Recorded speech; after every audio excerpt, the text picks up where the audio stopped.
নমস্কাৰ এই মুহূৰ্তত আহি পৰিছে ৰাতিপুৱাৰ কেইবাটাও বিগ ব্ৰেকিং নিউজ। আজি হৈছে ৫ জানুৱাৰী। নতুন নিয়মেৰে এইবাৰ কৃষকে লাভ কৰিব PM কিষাণৰ ২২ নং কিস্তিৰ ধনৰাশি। ২২ নং কিস্তিৰ ধন পাবলৈ আজিয়ে কৰক এই তিনিটা গুৰুত্বপূৰ্ণ কাম, অন্যথা আপোনাৰ একাউণ্টত PM কিষাণৰ টকা নাপাব। ৰেচন কাৰ্ড থাকিলে কেইবাটাও নতুন নিয়ম সলনি হৈছে। ১০ তাৰিখৰ পূৰ্বে কৰক এইটো কাম, অন্যথা ৰেচন বন্ধ হ'ব। ৰাজ্যৰ লাখ লাখ অনাদায় হিতাধিকাৰীৰ একাউণ্টত ১২৫০ টকাৰ পৰিৱৰ্তে চৰকাৰে ৮,০০০ টকা প্ৰদান কৰিব। মুখ্যমন্ত্ৰীৰ বৃহৎ ঘোষণা। যদি আপুনি চৰকাৰী ঘৰৰ বাবে আবেদন কৰিছে, আপুনি চৰকাৰী ঘৰৰ টকা লাভ কৰিব। কেইবাটাও গুৰুত্বপূৰ্ণ সিদ্ধান্ত গ্ৰহণ কৰিছে চৰকাৰৰ ফালৰ পৰা। গোটৰ মহিলাৰ ১০,০০০ টকা সোমাই গ'ল। লগতে কেইবাটাও ৰাজনৈতিক খবৰৰ লগতে অৰাজনৈতিক খবৰ যুগুত কৰা হৈছে আজিৰ দিনটোত। গোটেই অসম তথা ভাৰতৰ বিভিন্ন প্ৰান্তৰ পৰা যুগুত হৈছে কেইবাটাও ডাঙৰ খবৰ। এনেবোৰ খবৰ নিতৌ পাই থাকিবলৈ চেনেলটি ছাবস্ক্ৰাইব কৰি ভিডিঅ'ত এটা লাইক কৰিবলৈ নাপাহৰিব। আজিৰ আমাৰ প্ৰথম খুবেই গুৰুত্বপূৰ্ণ খবৰ হৈছে অসমবাসীৰ বাবে এটা ডাঙৰ খবৰ। নৱবৰ্ষৰ আৰম্ভণিতে কোটি কোটি কৃষকৰ বাবে ভাল খবৰ আহি পৰিছে। আপুনি PM কিষাণৰ হিতাধিকাৰী নেকি? তেন্তে নৱবৰ্ষৰ আৰম্ভণিতে কেইবাটাও গুৰুত্বপূৰ্ণ সিদ্ধান্ত গ্ৰহণ কৰিছে কেন্দ্ৰীয় চৰকাৰে। শীঘ্ৰে প্ৰতিগৰাকী কৃষকৰ একাউণ্টত সোমাব ধনৰাশি। PM কিষাণৰ ২২ নং কিস্তিৰ ধন পাবলৈ সাজু হওক প্ৰকৃত কৃষকসকল। প্ৰতিগৰাকী কৃষকৰ একাউণ্টত সোমাব ২,০০০ টকা। আপুনি সাজু হওক PM কিষাণৰ ২২ নং কিস্তিৰ ধন ল'বলৈ। নতুন নিয়মেৰে এইবাৰ দেশৰ কৃষকৰ একাউণ্টত জমা হ'ব ধনৰাশি।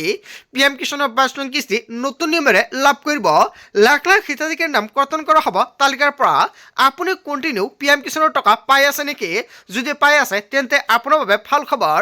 যিসকলৰ কিবা অসুবিধা হৈছে কমেণ্ট কৰি জনাই দিয়ক। আজিয়ে কৰি লওক KYC আপডেট।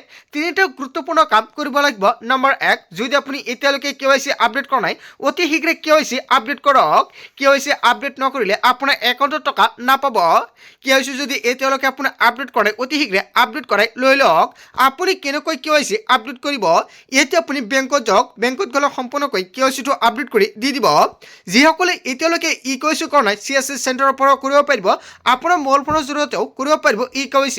কেনেকৈ কৰিব যদি নাজানে কমেণ্ট কৰি জনাই দিয়ক, নেক্সট ভিডিঅ'ত জনাই দিম। জালিয়াতিৰে নাম সন্নিৱিষ্ট কৰা হাজাৰ হাজাৰ ভুৱা কৃষকৰ নাম কটা গৈছে তালিকাৰ পৰা। PM কিষাণৰ ২২ নং কিস্তিৰ ধন পাবলৈ সাজু হওক প্ৰকৃত কৃষকসকল। অকল প্ৰকৃত কৃষকক চৰকাৰে প্ৰদান কৰিব PM কিষাণৰ ধনৰাশি। যদি আপুনি আগতে PM কিষাণৰ টকা পাইছে, এতিয়াও টকা নাপায়, নিশ্চয় কমেণ্ট কৰি জনাই দিয়ক। আপোনালোকক সম্পূৰ্ণকৈ সহায় কৰা হ'ব। কি কৰিব লাগে নেক্সট ভিডিঅ'ত সম্পূৰ্ণকৈ ষ্টেপ বাই ষ্টেপ দেখুৱাই দিম। আৰু আজিৰ ভিডিঅ'ত যিমান পাৰে সকলোৱে বেছি বেছিকৈ শ্বেয়াৰ কৰি দিব। লগতে যদি কৃষকসকলৰ কিবা অসুবিধা হয় তেনে ক্ষেত্ৰত দিব পাৰিব অভিযোগ দিয়াৰ বাবে চৰকাৰৰ ফালৰ পৰা ট'ল ফ্ৰী নম্বৰ মুকলি কৰিছে। 526 এইটো নম্বৰ ছেভ কৰি ৰাখক আপোনাৰ মোবাইল ফোনত। তাৰপিছত অসমবাসী ৰাজুক জনাইছে আমাৰ পৰৱৰ্তী খুবেই গুৰুত্বপূৰ্ণ খবৰ। লগতে ডাঙৰ খবৰ, ১০০ টকীয়া দাইল, চেনি আৰু নিমখ হ'ব বিনামূলীয়া। অসমৰ মুখ্যমন্ত্ৰী ডক্টৰ হিমন্ত বিশ্ব শৰ্মাৰ বৃহৎ ঘোষণা। অন্ন সেৱা সপ্তাহ চলি থকাৰ মাজতে মুখ্যমন্ত্ৰী ডক্টৰ হিমন্ত বিশ্ব শৰ্মাই ডাঙৰ ঘোষণা কৰিছে। ইয়াতো আপোনাৰ ৰেচন আপুনি সংগ্ৰহ কৰা নাই নেকি? মাজত মাত্ৰ কেইটাদিনমান বাকী আছে। ১০ তাৰিখৰ পূৰ্বে সংগ্ৰহ কৰক এইকেইবিধ সামগ্ৰী। ৰাজ্যবাসীয়ে ৰেচন কাৰ্ডৰ যোগেদি পোৱা চাউলে কেৱল বিনামূলীয়া নহয়। কেৱল এয়াই নহয়, চৰকাৰৰ ফালৰ পৰা কেইবাটাও গুৰুত্বপূৰ্ণ সিদ্ধান্ত গ্ৰহণ কৰিছে ৰেচন কাৰ্ডক লৈ। নিৰ্বাচনৰ পিছৰ পৰা দালি, চেনি আৰু নিমখ হ'ব বিনামূলীয়া। শীঘ্ৰে ৰেচনৰ হিতাধিকাৰীয়ে ৰেচন কাৰ্ডত লাভ কৰিব মিঠাতেল। যদি আপোনাৰ ৰেচন কাৰ্ড আছে তেনে ক্ষেত্ৰত ৪বিধ সামগ্ৰীৰ উপৰিও আপুনি মিঠাতেল লাভ কৰিব। ৰেচন কাৰ্ডৰ হিতাধিকাৰীলৈ ডাঙৰ খবৰ দিলে অসমৰ মুখ্যমন্ত্ৰী ডক্টৰ হিমন্ত বিশ্ব শৰ্মাই। ১০০ টকীয়া দালি, চেনি আৰু নিমখ হ'ব সম্পূৰ্ণ বিনামূলীয়া। ইয়াৰ লগতে চৰকাৰে দিব মিঠাতেল। অসমৰ মুখ্যমন্ত্ৰী ডক্টৰ হিমন্ত বিশ্ব শৰ্মাই কৰিছে বৃহৎ ঘোষণা। তাৰপিছত অসমবাসী ৰাজুক জনাইছে আমাৰ পৰৱৰ্তী খুবেই গুৰুত্বপূৰ্ণ খবৰ। লগতে ডাঙৰ খবৰ, ১২৫০ টকা নহয় অৰুণোদয়ৰ হিতাধিকাৰীয়ে পাব ৩,০০০ টকা। কেইবাটাও ডাঙৰ মন্তব্য কৰিছে অখিল গগৈয়ে। লাখ লাখ অৰুণোদয় হিতাধিকাৰীক দিয়া হ'ব প্ৰতি মাহে ৩,০০০ টকা। ২০২৬ত চৰকাৰ গঠন কৰিলে দিয়া হ'ব এই ধনৰাশি। ডাঙৰ ঘোষণা কৰিছে ৰাইজৰ দলৰ সভাপতি অখিল গগৈয়ে। আমি চৰকাৰলৈ আহিলে অৰুণোদয় আঁচনি ৩,০০০ টকা দিম। আমাৰ চৰকাৰ আহিলে সকলোৱে এই আঁচনি পাব। অৰুণোদয় আঁচনি এখন ধাৰাবাহিক আঁচনি। বিহাৰৰ মডেল লৈ ২০২৬ত ইলেকশ্যন খেলিব বিচাৰিছে বিজেপিয়ে। বিৰোধী মিত্ৰজোঁট লৈ ভয় খাইছে বিজেপিয়ে। চৰকাৰে যিমান ধন দিয়ে লৈ থাকক হিতাধিকাৰীয়ে। অসমৰ প্ৰত্যেকগৰাকী মহিলাই অৰুণোদয় দিয়ক। কেৱল এয়াই নহয়, বৃদ্ধ পেঞ্চন, বিধৱা পেঞ্চন, দিব্যাংগ পেঞ্চনৰ ৪,০০০ টকা কৰক। চাকৰি কৰা মহিলাক 8,000 কোটি টকা দিয়ক হিমন্ত বিশ্ব শৰ্মাৰ চৰকাৰে দাবী জনালে বিধায়ক অখিল গগৈয়ে। হয়, বিধায়ক অখিল গগৈয়ে কেইবাটাও গুৰুত্বপূৰ্ণ মন্তব্য কৰিছে। বিৰোধী মিত্ৰজোঁট লৈ ভয় খাইছে বিজেপিয়ে। হয়, বিজেপিৰ বিৰুদ্ধে অখিল গগৈ যিকেইটা মন্তব্য কৰিছে আপুনি কি ক'ব? যদি আপোনাৰ কিবা মন্তব্য কৰিব লগা থাকে আপোনালোকৰ মন্তব্যটো নিশ্চয় কমেণ্ট কৰি জনাই দিব। তাৰ পিছত অসমবাসী ৰাজুক জনাইছে আমাৰ পৰৱৰ্তী খুবেই গুৰুত্বপূৰ্ণ খবৰ, লগতে ডাঙৰ খবৰ। 2026 নিৰ্বাচনত বিজেপিৰ টাৰ্গেট 103টা সমষ্টি। 103টা সমষ্টিত নিৰ্বাচন খেলিব বিজেপিয়ে। ঘোষণা কৰিছে মুখ্যমন্ত্ৰী ডক্টৰ হিমন্ত বিশ্ব শৰ্মাই। 22টা সমষ্টিত আমি নিৰ্বাচন খেলিলেও নিজিকো। 103টাৰ ভিতৰত কিমানটা সমষ্টিত জিকো ৰাইজক ক'ব। 2026ত নতুন মুখৰ যুৱক প্ৰাৰ্থীক অগ্ৰাধিকাৰ দিয়া হ'ব। বহুকেইটা সমষ্টিত প্ৰতীকী ফাইট হ'ব। কেৱল এয়াই নহয়, আমি ভালদৰে নিৰ্বাচন খেলিম, মন্তব্য কৰিছে অসমৰ মুখ্যমন্ত্ৰী ডক্টৰ হিমন্ত বিশ্ব শৰ্মাই। হয়, 2026 নিৰ্বাচনক লৈ অসমৰ মুখ্যমন্ত্ৰী ডক্টৰ হিমন্ত বিশ্ব শৰ্মাই বৃহৎ ঘোষণা কৰিছে।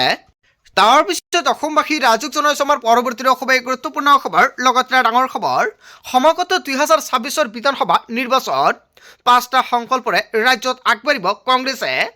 গৌৰৱ গগৈ কেইবাটাও বৃহৎ মন্তব্য কৰিছে। গৌৰৱ গগৈৰ নেতৃত্বত কংগ্ৰেছে গুৰুত্ব দিব 5টা বিষয়ত। গৌৰৱ গগৈ সম্পূৰ্ণকৈ উল্লেখ কৰিছে নম্বৰ 1, শিক্ষা আৰু চিকিৎসা কংগ্ৰেছৰ প্ৰথম সংকল্প। হয়, প্ৰথম সংকল্প হাতত লৈছে শিক্ষা আৰু চিকিৎসা কংগ্ৰেছে। দ্বিতীয়তে উল্লেখ কৰিছে চৰকাৰৰ কামত আধুনিকৰণ। দ্বিতীয় সংকল্প। কংগ্ৰেছৰ তৃতীয় সংকল্প হৈছে অৰ্থনীতি পৰিৱৰ্তন। কংগ্ৰেছৰ চতুৰ্থ সংকল্প হৈছে অপৰাধ নিয়ন্ত্ৰণ। কংগ্ৰেছৰ পঞ্চমটো সংকল্প হৈছে যুৱকসকলক লৈ। আনুষ্ঠানিকভাৱে জনালে এপিচিচিৰ সভাপতি গৌৰৱ গগৈ। হয়, গৌৰৱ গগৈ যি 5টা সংকল্প হাতত লৈছে ইয়াৰ বিষয়ে জনতাই কি ক'ব? যদি জনতাৰ কিবা মন্তব্য কৰিব লগা থাকে আপোনালোকৰ মন্তব্যটো নিশ্চয় কমেণ্ট কৰি জনাই দিব। তাৰ পিছত অসমবাসী ৰাজুক জনাইছে আমাৰ পৰৱৰ্তী খুবেই গুৰুত্বপূৰ্ণ খবৰ, লগতে ডাঙৰ খবৰ। নৱবৰ্ষৰ পহিলা সপ্তাহতে শিক্ষা ব্যৱস্থাৰ ভয়ংকৰ তথ্য পোহৰলৈ। অসমৰ জিলাই জিলাই কমিছে চৰকাৰী বিদ্যালয়। ৰাজ্যত আকৌ বন্ধ হ'ল 91খন চৰকাৰী প্ৰাথমিক বিদ্যালয়। 25খন জিলাৰ 91খন বিদ্যালয় বন্ধৰ নিৰ্দেশ। কামৰূপ, লখিমপুৰ, শিৱসাগৰত কেৱল এয়াই নহয়, একত্ৰীকৰণ কৰা হৈছে 10 বিদ্যালয়। মাজুলীত 7খন, বৰপেটাত 6খন, কাছাৰত 5খন বিদ্যালয়। হাইলাকান্দিত 5খন, শ্ৰীভূমিত 4খন বিদ্যালয় একত্ৰীকৰণ। জিলাই জিলাই বিদ্যালয় বন্ধক লৈ ক্ষোভ ৰাইজৰ। নৱবৰ্ষৰ পহিলা সপ্তাহতে শিক্ষা ব্যৱস্থাৰ ভয়ংকৰ তথ্য পোহৰলৈ আহিছে। হয়, এটা খুবেই ডাঙৰ খবৰ আহি পৰিছে। ইয়াক লৈ জনতাই কি ক'ব? যদি জনতাৰ কিবা মন্তব্য কৰিব লগা থাকে আপোনালোকৰ মন্তব্যটো নিশ্চয় কমেণ্ট কৰি জনাই দিব। তাৰ পিছত অসমবাসী ৰাজুক জনাইছে আমাৰ পৰৱৰ্তী খুবেই গুৰুত্বপূৰ্ণ খবৰ, লগতে ডাঙৰ খবৰ। ট্ৰিবিউনেল নহয়, ডিচিয়ে পুছবাক কৰিব বাংলাদেশীক। বাংলাদেশী সন্দৰ্ভত আপুনি জনক ডিচিক। অসমৰ মুখ্যমন্ত্ৰী ডক্টৰ হিমন্ত বিশ্ব শৰ্মাই বাংলাদেশী বিতৰণক লৈ বৃহৎ মন্তব্য কৰিছে। 24 ঘণ্টাৰ ভিতৰতে কৰা হ'ব পুছবেক। ৰাইজে অভিযোগ দিলে বাংলাদেশীক লৈ বিচাৰ কৰিব ডিচিয়ে। ডিচিয়ে 24 ঘণ্টাৰ ভিতৰত বিতৰণ কৰিব বাংলাদেশীক। অভিযোগ থাকিলে ডিচিৰ কাষ চপাৰ অনুৰোধ মুখ্যমন্ত্ৰী ডক্টৰ হিমন্ত বিশ্ব শৰ্মাৰ। অবৈধ বাংলাদেশী বিতৰণক লৈ মুখ্যমন্ত্ৰী ডক্টৰ হিমন্ত বিশ্ব শৰ্মাই কৰিছে ডাঙৰ মন্তব্য। তাৰ পিছত অসমবাসী ৰাজুক জনাইছে আমাৰ পৰৱৰ্তী খুবেই গুৰুত্বপূৰ্ণ খবৰ, লগতে ডাঙৰ খবৰ। আৰক্ষীয়ে মুকলি কৰিলে জৰুৰী হোৱাটছআপ নম্বৰ। চুৰি ডকাইতি অবৈধ বেহা দেখিলে ফটো তুলি দিয়ক আপুনি অভিযোগ। কে নোট কৰি লওক জৰুৰী নম্বৰ। নম্বৰটো হৈছে 6026900977। যিকোনো বেয়া কামৰ সৈতে জড়িত ব্যক্তিৰ তথ্য পালে এই নম্বৰত দিয়ক আপুনি অভিযোগ। হোৱাটছআপ মেছেজ কৰি দিয়ক আপুনি অভিযোগ। অভিযোগ দিয়া ব্যক্তিৰ পৰিচয় গোপনে ৰখা হ'ব। এটা মেছেজতে লোৱা হ'ব একশ্যন। শিৱসাগৰ আৰক্ষীয়ে মুকলি কৰিছে এই জৰুৰী নম্বৰ। এতিয়াই ছেভ কৰি লৈ লওক এই নম্বৰ। যদি কিবা আপুনি ক'ত বা অসুবিধা দেখে লগে লগে দিব অভিযোগ। তাৰ পিছত অসমবাসী ৰাজুক জনাইছে আমাৰ পৰৱৰ্তী খুবেই গুৰুত্বপূৰ্ণ খবৰ, লগতে ডাঙৰ খবৰ। হাতে হাতে তালিকালৈ সাজু হৈছে প্ৰশাসন। ৰাজ্যত 12 লাখ বিঘা ভূমিত চলিব উচ্ছেদ। চিনাকি লোকৰ বিৰুদ্ধে কঠোৰ হৈছে মুখ্যমন্ত্ৰী ডক্টৰ হিমন্ত বিশ্ব শৰ্মা। হয়, অসমৰ মুখ্যমন্ত্ৰী ডক্টৰ হিমন্ত বিশ্ব শৰ্মাই উচ্ছেদ অভিযানক লৈ পুনৰ বৃহৎ মন্তব্য কৰিছে। বেদখলকাৰীৰ বিৰুদ্ধে কোনো কাৰণতে উচ্ছেদ বন্ধ নহয়। এখনৰ পিছত আন এখন জিলাত চলিছে ভয়ংকৰভাৱে উচ্ছেদ অভিযান। আপোনাৰ জিলাত উচ্ছেদ চলিছে নেকি? কমেণ্ট কৰি জনাই দিয়ক আপোনাৰ জিলাৰ নামটো কি। এই পৰ্যন্ত 1,60,000 ভূমি বেদখলমুক্ত হৈছে।